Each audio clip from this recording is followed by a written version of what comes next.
Hello दोस्तों, good morning. चलते हैं आज हम लोग पहला न्यूज़ की ओर।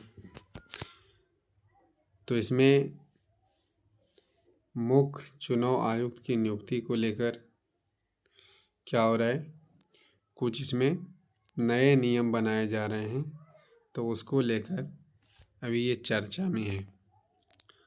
तो अभी ये फरवरी में होने वाले हैं। राजीव कुमार जो मुख्य चुनाव आयुक्त हैं, ये फरवरी में चेंज हो जाएंगे।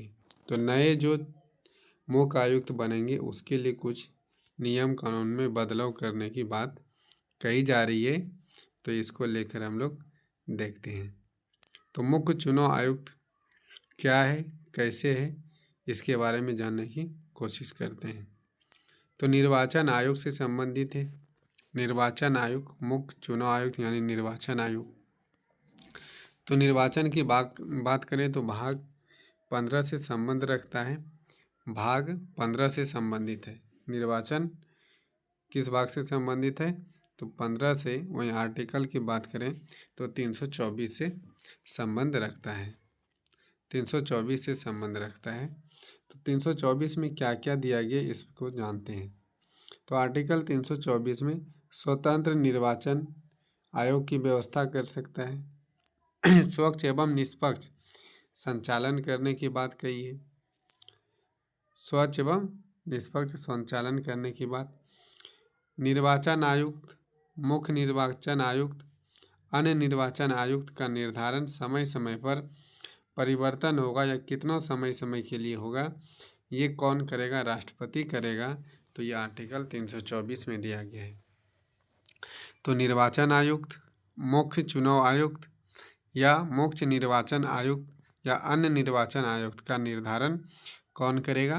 तो राष्ट्रपति करेगा। राष्ट्रपति के द्वारा ये दिया गया है।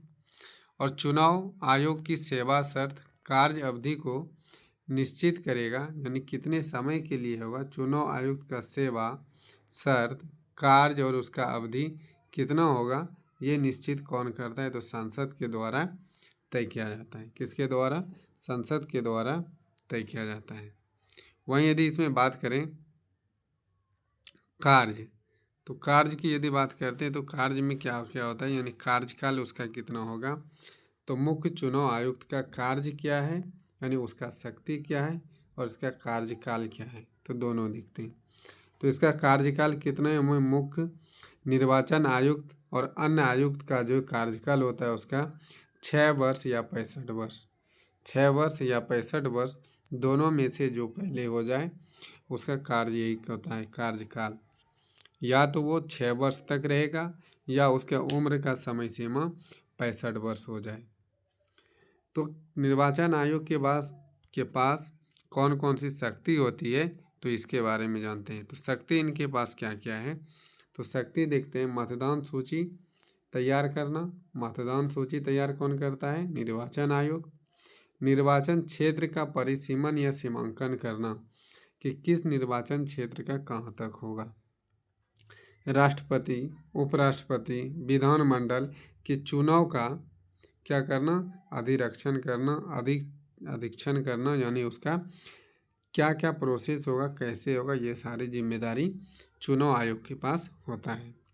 वहीं राजनीतिक दलों, उम्मीदवारों और मतदाताओं के लिए दिशा निर्देश जारी करना। राजनीतिक दलों को आरक्षित चुनाव चिन्ह प्रदान करना। कौन सा चिन्ह किसको मिलेगा उसका भी यही करता है, आरक्षित, यानी उसका चुनाव चिन्ह प्रदान करते हैं। और संसद सदस्य या फिर राज्य के विधानमंडल के सदस्यों का अयोग्य है या नहीं है, ये सारे बातों को राष्ट्रपति और राज्यपाल को बताना। यदि संसद की सदस्यता अयोग्य यदि कोई व्यक्ति है तो उसके बारे में राष्ट्रपति को बताना, या फिर किसी भी राज्य के विधानमंडल के सदस्यों का अयोग्यता वो रखता हो, योग्य नहीं हो, तो उसको राज्यपाल को सूचित करना। ये सूचना आयुक्त का काम है। और क्या है? राजनीतिक दलों को मान्यता प्राप्त करना। राजनीतिक दलों को मान्यता प्राप्त करना, ये राजनीतिक दल जितने भी हैं उसको मान्य प्राप्त करने के लिए चुनाव आयुक्त ही जिम्मेदार हैं। तो ये सारे तथ्य चुनाव आयोग से संबंधित था। जो हम लोगों ने देखे। तो अभी वर्तमान फरवरी तक कौन रहेंगे, तो राजीव कुमार, और राजीव कुमार के बाद देखते हैं नया चुनाव आयुक्त कौन होते हैं और उसमें क्या चेंज होते हैं। तो 230 मीटर की दूरी पर पहुंचे स्पेंडेक्स के दोनों अंतरिक्ष यान। तो इसके बारे में हम कल भी बताएं कि इसमें स्पेंडेक्स डॉकिंग स्पोर्ट एक्सपेरिमेंट चल रहा है, जिसके तहत भारत ये कामयाबी में हासिल कर लिया है और इसमें डॉकिंग और डॉकिंग की क्षमता को प्रदर्शित कर रहा है, जिसमें भारत चौथे स्थान पर है। 3 देश वैसा कौन कौन से हैं, 3 देश आपके कौन कौन, रूस, चीन और अमेरिका। चौथे स्थान पर भारत है। इस वर्ष 3 लाख करोड़ रुपए के IPO आने की उम्मीद है। तो IPO क्या होता है इसके बारे में जानना है, ये इकोनॉमिक्स के टर्म से है, तो IPO के बारे में जानते हैं। IPO जारी कैसे होता है, तो एक पहले जानते हैं शेयर होता है जिसको अंशपत्र कहते हैं, और कोई भी कंपनी अपने कुल पूंजी का एक छोटा सा हिस्सा जो बांटता है, एक छोटा सा हिस्सा होता है, वही क्या कहलाता है, शेयर या अंशपत्र। तो शेयर बाजार से अंशपत्र जो जारी किया जाता है, इसी में 2 टर्म होता है आपका, एक IPO और FPO। तो IPO क्या होता है, तो IPO के बारे में जानते हैं। IPO वैसा कंपनी जो सूचीबद्ध हो, यानी सूचीबद्ध लिस्ट में कंपनी शेयर बाजार में सूचीबद्ध हो, और वह कंपनी जब पहली बार अपने शेयर को बाजार में लाती है, पहली बार यदि अपनी शेयर को बाजार में लाता है, तो उसी को IPO कहा जाता है। यानी IPO यानी कोई नया कंपनी है और वो सूचीबद्ध है और वो फिर से पैसा इकट्ठा करना चाहती है, तो उसके लिए क्या करती है कि वो कंपनी एक शेयर जारी करता है, और वो पहली बार शेयर जारी करता है। जो पहली बार शेयर जारी करता है उसी को क्या जाता है, IPO कहा जाता है, इंडियन पब्लिक ऑफेंसिंग। वहीं यदि FPO की बात करें, फॉलो ऑन पब्लिक ऑफेंसिंग की बात करते हैं, तो जब कोई कंपनी क्या करती है, अपने एक बार वो पहले जारी कर चुका है पैसा, और उसके अलावे अतिरिक्त वो पैसा क्या करना चाहती है, इकट्ठा करना चाहती है, तो उसके लिए जो शेयर जमा करती है, शेयर को बेचती है, उसी को बोलते हैं FPO। तो FPO एक प्रकार सा है कि अतिरिक्त पैसे इकट्ठा करना, यानी अतिरिक्त पैसे को लाने के लिए वह अपने शेयर को जारी करती है। तो वो अतिरिक्त पैसे को जमा करने के लिए, तो FPO के 3 प्रकार हैं। FPO के कितने प्रकार हैं, 3 प्रकार। पहला है प्राइवेट प्लेसमेंट।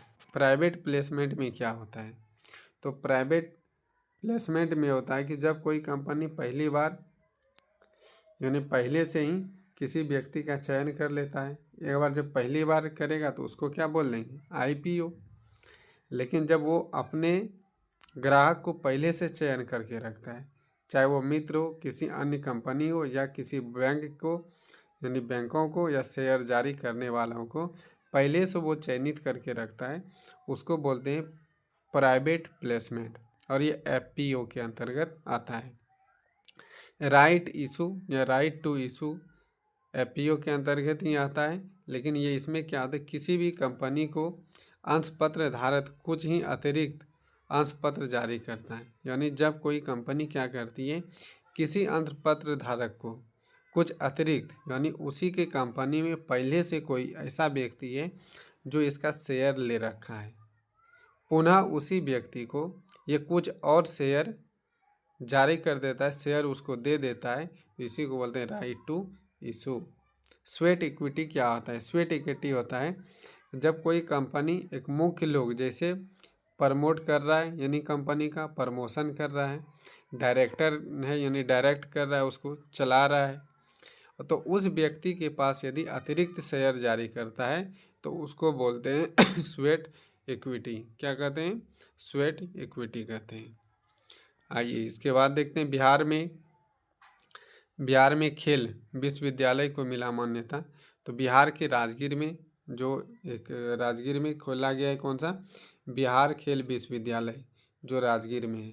बिहार खेल विश्वविद्यालय किस कहाँ पर है, तो राजगीर में है। और इसमें क्या हो गया, शारीरिक, इसमें विश्वविद्यालय को शारीरिक शिक्षा खेल विज्ञान में स्नातक के साथ साथ डिप्लोमा और स्नातकोत्तर डिप्लोमा जिसको पीजीडी और जैसे शैक्षणिक पाठ्यक्रम को क्या कर दिया है, या आरंभ कर दिया है। तो यानी खेल प्रशिक्षण के क्षेत्र में भी बढ़ावा देने के लिए इसमें स्नातक और पीजीटी करने की घोषणा की है। और ये 25-26 जो है आपका 2025-26 से ये बैच स्टार्ट हो जाएगी। बताइए, बिहार का विकास दर देश के विकास दर की तुलना में 5% अधिक है। तो देखिए, विकास दर की यदि बात करें, पूरे भारत का जितना विकास दर है उसमें से सबसे ज़्यादा विकास दर किस राज्य का है, तो अपना बिहार राज्य का है।